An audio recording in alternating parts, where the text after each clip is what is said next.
দেশে সমরাস্ত্র তৈরির লক্ষ্যে চট্টগ্রামের মিরসরাইতে ৮৫০ একর জমিতে হবে ডিফেন্স ইন্ডাস্ট্রিয়াল জোন। এ বিষয়ে সিদ্ধান্ত হয়েছে বলে জানিয়েছেন বিডার নির্বাহী চেয়ারম্যান। জানান আনোয়ারায় স্থাপন হবে ফ্রি ট্রেড জোন, যা বাণিজ্য এবং অর্থনৈতিক অগ্রগতিতে ভূমিকা রাখবে। বিকেলে রাজধানীর ফরেন সার্ভিস একাডেমিতে সংবাদ সম্মেলনে এসব কথা বলেন আশিক চৌধুরী। দেশের প্রথম মুক্ত বাণিজ্য অঞ্চল হতে যাচ্ছে চট্টগ্রামের আনোয়ারায়, যেখানে দেশি বিদেশি সবাই বিনিয়োগ করতে পারবে। থাকবে রি-এক্সপোর্ট, রিস্টোর, ম্যানুফ্যাকচারিং এর আলাদা জোন। চলতি বছর শেষে শুরু হবে ফ্রি ট্রেড জোনের কাজ।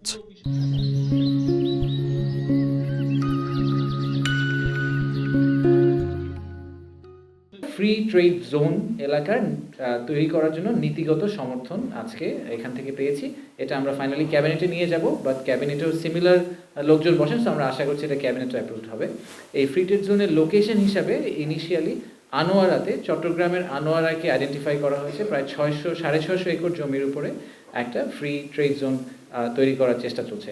বিডার নির্বাহী চেয়ারম্যান আশিক চৌধুরী জানান, দেশে সমরাস্ত্র তৈরির লক্ষ্যে মিরসরাইতে ৮৫০ একর জমিতে হবে ডিফেন্স ইন্ডাস্ট্রিয়াল জোন।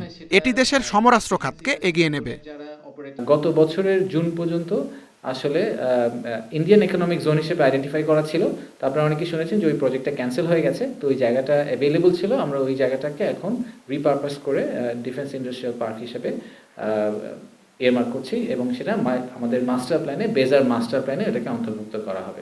এছাড়াও কুষ্টিয়া সুগার মিলকে ইকোনমিক জোন বেবজার সাথে মিলিয়ে পুনরুজ্জীবিত করার সিদ্ধান্ত নিয়েছে সরকার। আশিক চৌধুরী আরও জানান, ৩৩১টি পৌরসভায় নতুন করে ইকোনমিক জোন স্থাপনের নীতিগত সিদ্ধান্ত হয়েছে।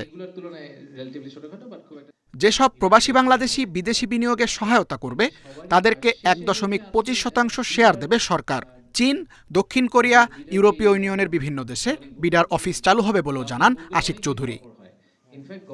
Tanvir Ahmed, independent news, Dhaka.